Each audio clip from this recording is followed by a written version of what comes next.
Hello. हाय। मेरा नाम महिमा है और मैंने एमसीए यूनिवर्सिटी ऑफ हैदराबाद से किया हुआ है। आज कुछ लेटेस्ट इंफॉर्मेशन के साथ मैं ये वीडियो बना रही हूँ जो अभी लेटेस्ट आई हुई है। एंड एडमिशन्स के लिए है, काउंसलिंग के लिए किन किन बच्चों को बुलाया गया है और क्या क्या चेंजमेंट उन्होंने इस लिस्ट में किया हुआ है। इससे पहले भी मैंने एक अपनी लिस्ट भेजी थी यूनिवर्सिटी ऑफ हैदराबाद से रिलेटेड एडमिशन प्रोसेस एमसीए के लिए। अब इसकी ये सेकेंड लिस्ट उन्होंने जारी की हुई है। जो कि फर्स्ट लिस्ट थी वो उन बच्चों की थी जो टोटल कितने सिलेक्ट हुए थे निमसेट में। निमसेट के थ्रू कितने लोगों को वो काउंसलिंग के लिए बुला सकते हैं, वो टोटल लिस्ट उन्होंने दिखाई हुई थी। और कुछ उन बच्चों की लिस्ट भी थी जो कि जिन्होंने अपने फॉर्म में कुछ प्रॉब्लम मिसप्रिंट कर दिया हुआ था, उन लोगों की थी। लेकिन ये जो लिस्ट है ये काउंसलिंग के लिए जिन्होंने कॉल किया हुआ है, जिनको कॉल किया हुआ है, जो लिस्ट सॉर्ट की गई है काउंसलिंग के लिए, मैं उन बच्चों की लिस्ट को लेकर बात कर रही हूँ। तो ये कुछ लिस्ट है, जैसे कि हमेशा की तरह वो इसी तरीके से लिस्ट सॉर्ट करते हैं। जनरल की लिस्ट निकालते हैं, जनरल के साथ साथ ओबीसी की निकालते हैं, कैटेगरी वाइज निकालते हैं कि ओबीसी के थ्रू कितने लोगों का सिलेक्ट हुआ है, और एससी एसटी और जो भी अदर कैटेगरी से बिलोंग करते हैं लाइक डिफेंस कैटेगरी और कैसे। और उन्होंने एक और नई इंफॉर्मेशन है जो कि मुझे अभी तक पता नहीं था, लेकिन लेटेस्ट अभी पता चला कि उन्होंने सीट के लिए, जैसे कि सब लोग बोल रहे थे कि सीट से रिलेटेड कि उन्होंने सीट कम कर दी हुई है। तो यस, अभी मैंने जो देखा इस पीडीएफ में, वो उसमें हाँ उन्होंने 20 सीट्स रिड्यूस कर दी हुई है, 60 की जगह 40 कर दी हुई है। तो उसका पैटर्न क्या है वो मैं अभी आपको बताऊंगी कि टोटल जनरल में कितने बच्चे एडमिशन लेंगे, ओबीसी के थ्रू कितने लेंगे, एससी एसटी के थ्रू कितने लेंगे, और जो अदर कैटेगरी से आते हैं डिफेंस या पीडब्ल्यूडी जो अदर कैटेगरी होती है उनमें से कितनी सीट्स हैं। तो मैं अब उसके बारे में बात करूंगी। तो ये है एक नई नोटिफिकेशन जो उन्होंने जारी किया हुआ है। अभी मैं उसके बारे में बात कर रही हूँ।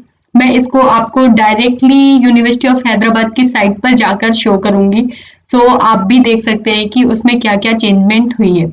ओके, ये academic.uohyd.ac.in रिजल्ट, और ये इसकी पीडीएफ है। तो पीडीएफ कितनी 8 पेज की पीडीएफ है।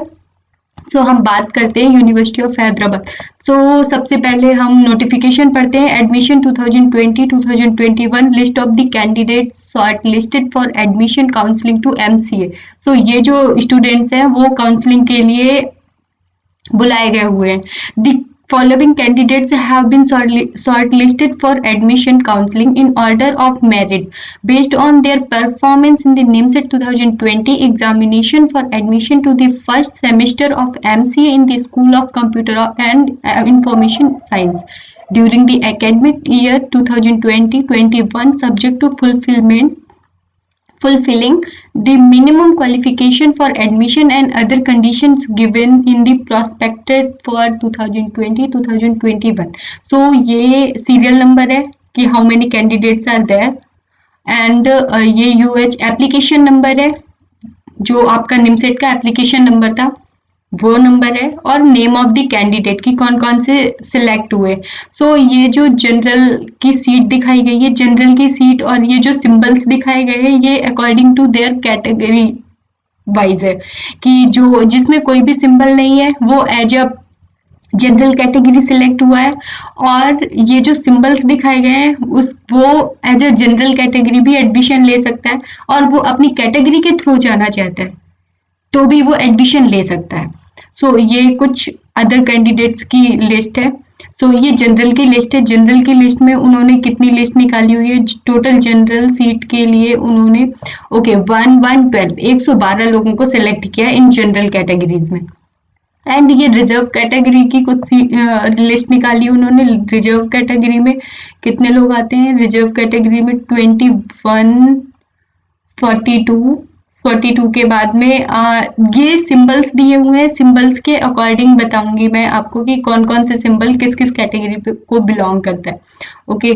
सो ये सिंबल्स हैं, ये कैटेगरी वाइज हैं। सो ये सारी रिजर्व कैटेगरी, जैसे कि उन्होंने बताया है, जो फर्स्ट एस्ट्रिक सिंबल है वो एससी के लिए, जो डबल एस्ट्रिक सिंबल है वो एसटी के लिए, हैश जो है वो बिलोंग करता है ओबीसी कैटेगरी से, और एट द रेट जो सिंबल है वो ईडब्ल्यूएस के लिए, और जो ट्रिपल एस्ट्रिक सिंबल है वो पीएच, फिजिकल जो चैलेंज पीपल होते हैं उनके लिए बिलोंग करते हैं। तो ये कैटेगरी वाइज जो भी लाइक उन्होंने डिफाइन किया हुआ है, जैसे ये आप देख सकते हैं नीचे कि 3 स्टार्स दिए हुए हैं, तो ये कैटेगरी है पीएच, जो फिजिकली चैलेंज पीपल है, बच्चे हैं। And at the rate for EWS category में जो लोग आते हैं, ऊपर दिया हुआ था hash symbol for OBC category वालों के लिए double star, it means SC ST and all. And ये सारी लिस्ट उन्होंने निकाली हुई है, तो आप इस साइट पे जाके आप चेक कर सकते हैं, और ये मैं आपको पोस्ट लाइक अपने डिस्क्रिप्शन लिंक में भी डाल दूंगी, तो आप उसके थ्रू भी देख सकते हैं कितनी सीट्स है। अब इन्होंने जैसे सीट्स डिवाइड की है, मैं उसके बारे में भी बताती हूँ कि information and instruction for the short listed candidate, जैसे कि फॉर जनरल कैंडिडेट के लिए टोटल 16 सीट है। तो अगर जो जनरल कैटेगरी में बिलोंग करता है वो सिर्फ 16 बच्चे ही उसमें एडमिशन ले सकते हैं।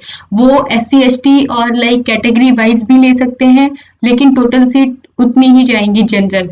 एंड जो एससी की सीट्स हैं वो 6 स्टूडेंट ले सकते हैं, एसटी के लिए 3, ओबीसी के लिए 11, ईडब्ल्यूएस के लिए 4, टोटल 40 सीट्स हैं, और पीएच के लिए 2।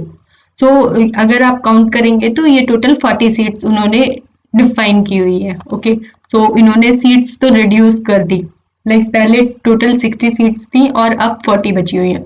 एंड सेकेंड इंफॉर्मेशन क्या है, all candidates shortlisted for admission will be required to upload scanned copies of the certificate in this link. So before 2 p.m. 112, okay, certificate are to be uploaded in PDF और JPEG format only. So आपको before 2 p.m. 1st of December के पहले आपको सारे के सारे documents जो भी हैं स्कैन कॉपीज, वो आपको ये यूनिवर्सिटी ने अपनी साइट दी हुई है, आपको इस लिंक पे अपलोड करने हैं। एंड वो उसका जो फॉर्मेट होगा वो पीडीएफ और जेपीईजी होगा। Okay, and the last date for uploading the provisional certificate for the qualifying degree and the TC and MC in its till 28। Okay, जो आपकी लास्ट डेट दी हुई है, जो लोग अपीयरिंग स्टूडेंट हैं, जिनकी अभी तक मार्कशीट नहीं आई हुई है, जिनकी अभी तक फाइनल डिग्री नहीं आई हुई है, वो कब तक अपलोड करते हैं, 2 of Feb, like 28 of Feb तक 2021 तक आप अपनी जो भी डिग्री है वो अपलोड कर सकते हैं। तो उसके लिए अभी आपको अपलोड करने की जरूरत नहीं है, जितने आपके पास में डॉक्यूमेंट्स है आप सिर्फ उतने डॉक्यूमेंट्स अपलोड कर सकते हैं। All the candidates are required to pay 23,390 रुपए toward the admission fee. So जो फर्स्ट सेमेस्टर की एडमिशन फी उन्होंने बताई हुई है वो 23,390 रुपीज बताई हुई है। सो ये आपको first semester of the course की एडमिशन फी भी आपको सबमिट करना होगा जब आप ऑन द टाइम एडमिशन के लिए जाएंगे। The SC ST category candidate from the state of Telangana will parental income less to the जिनकी पेरेंटल इनकम 2 लाख से कम है आर रिक्वायर्ड टू पे 3,870 ओनली। सो जो लोग SC ST से बिलोंग करते हैं और जिनके पेरेंट्स की टोटल इनकम 2 लाख से कम है, वो सिर्फ 3,870 रुपीज पे करेंगे based on the income certificate, और आपको इनकम सर्टिफिकेट भी अपने पेरेंट्स का बनवाना पड़ेगा, इशूड ऑन और before the 1/4 first of April के पहले आपको बनाना फर्स्ट ऑफ अप्रैल के बाद का आपको सर्टिफिकेट दिखाना होगा कि आपने तब बनवाया हुआ है। In case if the candidate does not have the income certificate he और she he has to pay the full fee. Okay, अगर आपके पास में इनकम सर्टिफिकेट अपने पेरेंट का नहीं है तो आपको फुल फी 23,390 रुपीज पे करना पड़ेगा। After getting the income certificate. Okay, फिर इसके बाद में जब आपके पास में इनकम सर्टिफिकेट आएगा तो रियम्बर्स के लिए आप वहाँ पे अप्लाई कर सकते हैं कि आपकी जो एक्स्ट्रा फी है वो रियम्बर्स हो जाए। All PH candidates are required to pay 3870। The admission fee paid by the candidate will be refunded back for those who are not granted admission. Okay, ये आपको सबमिट करना है और जिसका एडमिशन नहीं होगा तो वो आपको पे बैक कर देंगे। The shortlisted candidate should pay the prescribed admission fee before the above deadline. The portal of the certificate uploaded and fee payment will freeze after the grace time the 11। okay, जिनको भी admission लेना है वो सारे लोगों को admission के लिए ऑनलाइन फी पेमेंट करना होगा और ऑनलाइन ही डॉक्यूमेंट सारे अपलोड करने। और ये आपको 1 दिसंबर से के 12 बजे से पहले करने हैं, अदरवाइज आपका एडमिशन वहां पर नहीं होगा। So please take care of that time। So second, fourth is the candidate under reserve category associated ward of defense personnel son daughter of should upload the certificate in the prescribed। okay, अगर आप like defence से belong करते हैं, कोई भी category से belong करते हैं तो उसकी भी आपको सर्टिफिकेट वहां पे अपलोड करना होगा। सारे के सारे कोई भी डॉक्यूमेंट्स आप हटा नहीं सकते हो। जो भी कैटेगरी के लिए उन्होंने दिया है, ओबीसी है तो सबके लिए वो फर्स्ट ऑफ ओबीसी के are required to upload the latest OBC certificate obtain on the after 1/4/2017 government of India. Okay, and no further time beyond the deadline mentioned above. Okay, उसके बाद में आपको कोई टाइम नहीं मिलेगा इन सब चीजों के लिए। प्रोविजनल एडमिशन और बाकी की चीजें आप यहाँ पे इंस्ट्रक्शंस जो दिए हुए हैं वो पढ़ सकते हैं।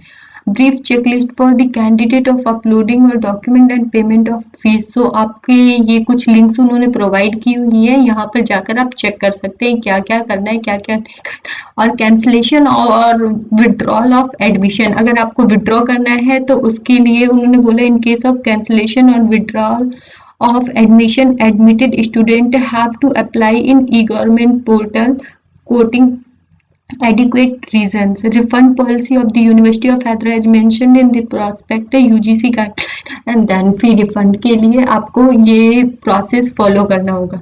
तो ये थी लेटेस्ट इंफॉर्मेशन जो कि मैंने अभी पढ़ी हुई है और मैं अभी ही ये वीडियो बना रही हूँ, तो प्लीज बी केयरफुल, आप देख लीजिएगा आपका नाम है इसमें या नहीं है। और मैं एक चीज और बताऊंगी कि जरूरी नहीं है कि इसमें से सारे के सारे बच्चे एडमिशन ले ले और सारी की सारी सीट्स फुल हो जाए, तो मे बी एक सेकेंड चांस और भी बच्चों का आएगा जो कि ये सेकेंड लिस्ट निकालेंगे अपनी।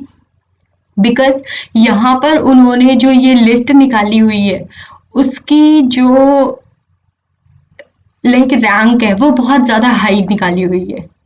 सो वो निमसेट की रैंक के थ्रू तो बहुत सारे एवरी टाइम ऐसा होता है कि बहुत सारे लोग मोस्टली प्रेफर करते हैं एनआईटी जाना।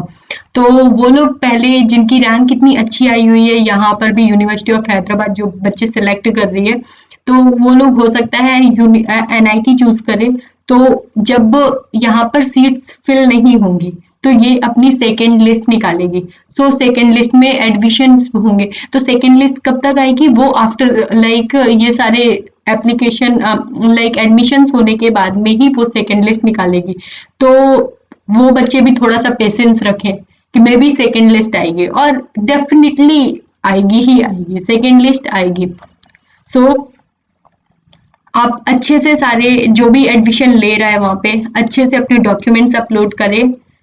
एंड एक चीज और बोलूंगी जो कि जिसका सिलेक्शन जनरल में भी हुआ है और वो कैटेगरी वाइज भी है, तो प्लीज वो कोशिश करें कि अगर बच्चे ज्यादा हैं तो जिनका सिर्फ कैटेगरी में हुआ है जनरल में नहीं हुआ है, तो वो बच्चे कोशिश करें कि वो जनरल में एडमिशन ले ले, जिससे कि जिनका कैटेगरी में हुआ है वो कैटेगरी वाइज एडमिशन ले सके।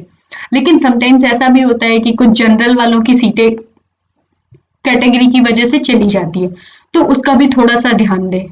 तो इन केस अगर आपको लगता है कि किसी कैटेगरी का एडमिशन वहां हो सकता है तो ही आप अपना एडमिशन जनरल में ले, अदरवाइज जनरल के लिए जनरल सीट्स भी छोड़ दीजिएगा please. So best of luck for admission, thank you.